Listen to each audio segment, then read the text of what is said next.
Thank you very much. Millions of people of Irish descent will vote in the Brexit referendum.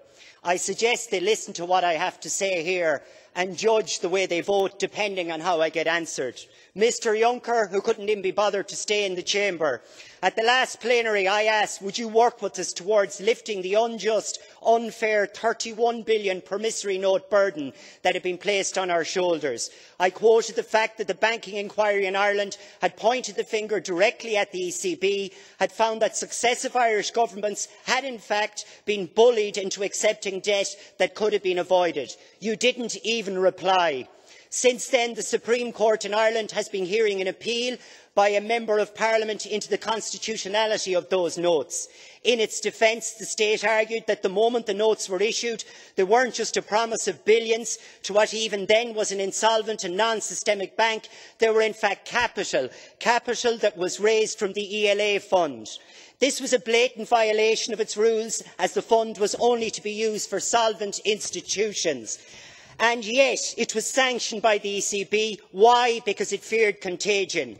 Mr Juncker, wherever you are, 31 billion more than the entire combined tax take of Ireland in 2010 was put into this. Would Britain put up with it? Would Luxembourg put up with it? Would France put up with it? To the Irish living in Britain, why aren't these questions being answered? So far, my conclusion is because they don't bloody well care in here. Unless it changes, vote to leave Irish people in Britain. Thank you very much.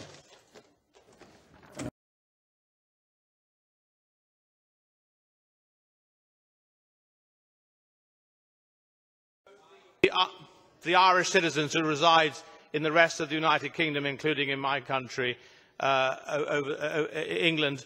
I find it extraordinary, really, you should be saying that. I don't see how that's possibly going to help you or your cause in terms of the Irish Republic and its debt overhang in the banking system. Are you advocating then that your country leaves the European Union and rejoins the United Kingdom and rejoins the sterling zone? Is that the logic of what you're saying? And what do you say to the fact if there is a vote leave, there will be a customs border between the Northern Ireland, which is part of the United Kingdom, and the Republic, which will impede trade, which will put more burdens economically on the Republic? So how do you account for that? How is that going to help prosperity and jobs in the south, in the Republic, if there is a customs border which will actually stop the flow between Northern Ireland, which will still be in the United Kingdom, outside of the European Union, and your country, which will still be in the European Union and in the customs union?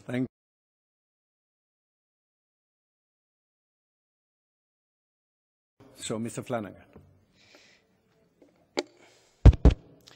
It is ironic, given that I said the Irish people weren't being listened to, that you didn't actually listen to what I said as an Irish MEP. What I said was that unless we get decent answers on this, because we were robbed, €500 million on 3 occasions this year has been borrowed and burned because of this. What I am saying is, if the Irish people don't get listened to here, they should take that into account. The ones that live in Britain, some of them who had to leave during this crisis, some of them in their 20s, 250,000 people from Ireland had to leave. That if we don't get an answer, what else can you conclude but that the European Union doesn't listen? Well, of course, unless it's bringing in right-wing policies like impoverishing poor people even further. Thank you very much.